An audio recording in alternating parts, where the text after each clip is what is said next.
សួស្តីអ្នកគ្នាថ្ងៃនេះក៏ខ្ញុំមកប្រាប់អំពីការបង្ហោះនៅក្នុង YouTube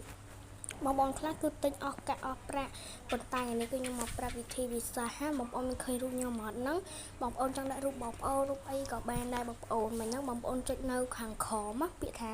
អ្នកចុចចំនោះហ្នឹងហើយគឺអ្នកគ្នាឃើញរូប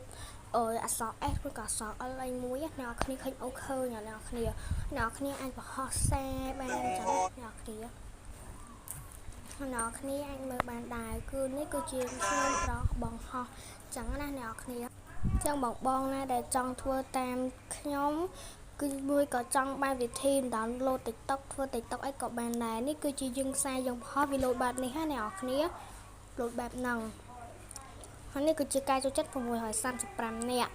ហើយអ្នកគ្នាឃើញគឺយើងបង្ហោះចឹងណាហើយគឺខ្ញុំចូលមកប្រាប់អ្នកគ្នាកុំឲ្យខាត់ទៅយូរអ្នកគ្នាចុចកន្លែងអីក៏បានដែរអ្នកគ្នាចុចតែកន្លែងហ្នឹងមកបន់មៀងអីក៏បត់ទៅអ្នកគ្នាចុចពាក្យប្រើប្រាស់សំឡេងណាចុចលើហ្នឹងណាអ្នកគ្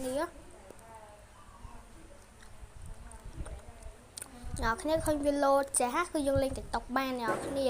គឺលេង TikTok បានឡើយហ្នឹងគឺយើងលេង TikTok បានហើយយើងអាចបញ្ចូលជាសំឡេងតែសំឡេងហ្នឹងគឺយើងអត់បញ្ចូលទេណាអ្នកគ្នាកន្លែងហ្នឹងគឺមានបទចម្រៀងអញ្ចឹងតែខ្ញុំអត់បញ្ចូលទេអ្នកគ្នា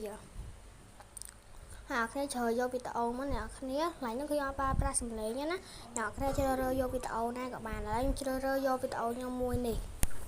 អ្នកគ្នាឃើញពាក្យបន្ទាប់ហ្នឹងចុចពាក្យបន្ទាប់ណាហើយអ្នកគ្នាឃើញលោតចាស់ហើយអ្នកគ្នាចុចពាក្យរួចរាល់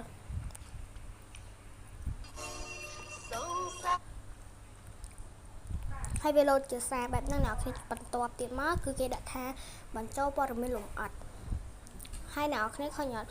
ពាក្យបង្ហោះវីដេអូខ្លីរក្សាសេចក្តីព្រាងហ្នឹងគឺយើងអត់ចុចទេណាយើងចុចពាក្យបង្ហោះវីដេអូខ្លីអ្នកគ្នាលើនឹងមកគឺវាលោតឲ្យយើងហើយហ្នឹងគឺមានពាក្យអ្នកណាអ្នកគ្នាឃើញអ្នកគ្នាកន្លែងពាក្យអ្នកហ្នឹងណា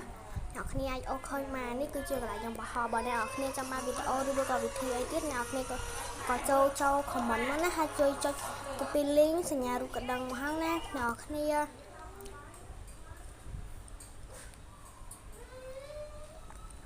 បាយអ្នកគ្នាបើអ្នកគ្នាចង់មកវីដេអូអីទៀតអ្នកគ្នាអាច comment នៅក្នុងនោះបាន